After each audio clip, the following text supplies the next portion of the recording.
Hello and welcome to the Cybersecurity Q&A. Today we discuss 5 habits of highly effective threat hunting teams. Well, what is threat hunting again? It's the process of proactively and iteratively searching through security data to find threats that have evaded your security solutions. Of all of the security challenges that we face, threat hunting is probably the gnarliest, most difficult one. You're chasing down the unknown unknown. No alarm has gone off, no trigger has occurred that makes it easier to hunt. In this case, you're going in for stuff that is running silent and running deep. It takes a meaningful amount of time and dollars, and of course, talent to have the tooling and the skills to do this. So, then what are the habits of elite threat hunters? For one thing, elite threat hunters don't succumb to chasing down the threat of the day. This is why thoroughbred racehorses have blinders. It makes them focus on the track and run the track hard, not look out of the side of their eye and get distracted by a squirrel. The reality is there's always some high profile exploit out and about in the mainstream media. You should trust your process. Don't get derailed by that squirrel. Next, work in conjunction, not in isolation. Your threat hunting team is not an island working in an ivory tower all to itself.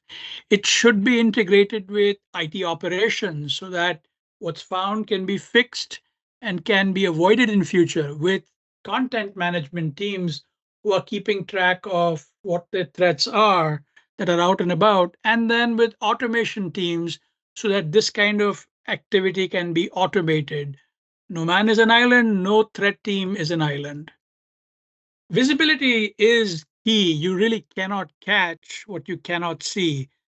So, threat hunting teams are always asking, are we getting the right data from the right assets at the right time in the right manner?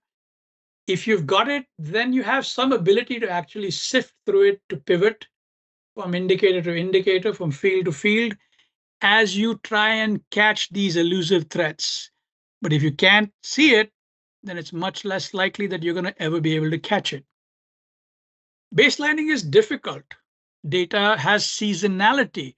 Networks change. Do you know what's normal at this time of day, on this day of week, in this month of year? Networks do change. Maintaining an adaptive baseline is, in fact, technically quite a difficult task. But if you don't know what is normal, then how are you going to catch what is out of ordinary? Hypothesize early and often. A proactive hunter gets no clues from an indicator of compromise.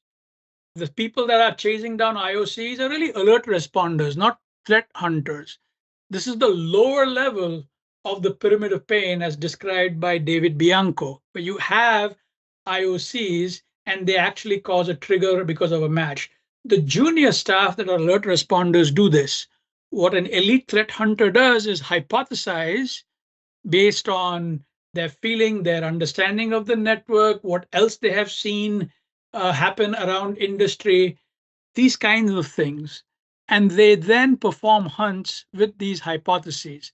IOCs have their place, but for an elite team, it is something that they use during the hunt, not as a trigger. So, those are the 5 habits of highly effective threat hunters. Hope this was useful.